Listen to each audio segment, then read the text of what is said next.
नमस्कार आप सभी को।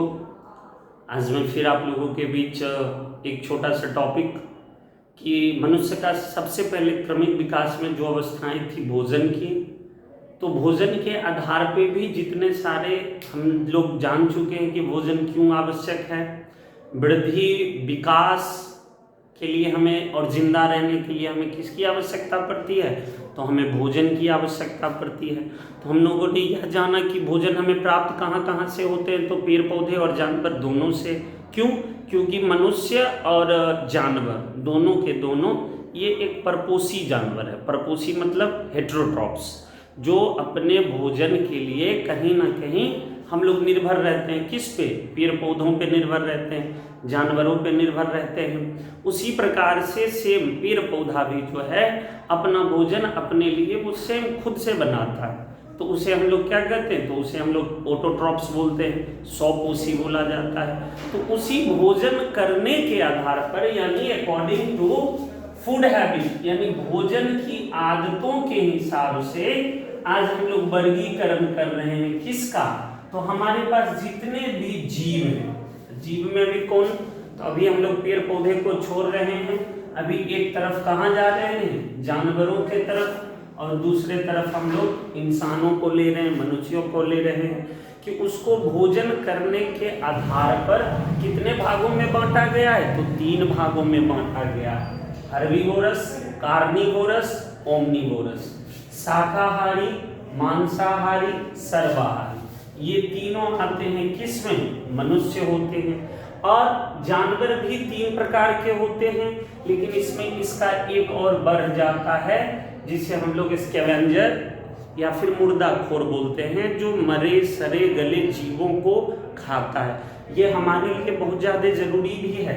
यह पर्यावरण को साफ रखने में क्या करता है, हमारी मदद करता है। लेकिन इसमें पाए जाने वाले जितने सारे जीव हैं आज वह कहीं ना कहीं इंडेंजर्ड जोन यानी विलुप्त होने के कगार पे है। तो इसका क्यों, इसका देखभाल किया जाना चाहिए प्रॉपर तरह से। इसके लिए या इसके शिकार के संबंधी नियम भी बनाए गए हुए हैं कि इसको किस तरह से रखना है ना।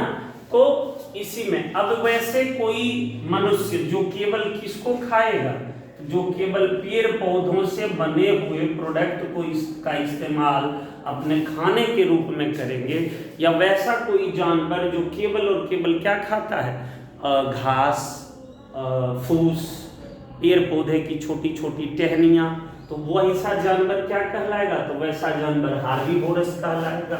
और इसी पेड़ पौधों से मिलने वाले सारे सामग्री का इस्तेमाल जैसे अनाज के रूप में, फल के रूप में, सब्जी के रूप में हम लोग अगर इसका इस्तेमाल करते हैं तो हम लोग क्या कहलाएंगे, तो हम लोग शाकाहारी मानव या मनुष्य कहलाएंगे। दूसरा हमारा है कार्निवोरस, मांसाहारी, जो अपने भोजन के लिए अदर एनिमल्स यानी छोटे छोटे जानवरों पे जो निर्भर रहते हैं वही क्या कहलाते हैं, मांसाहारी।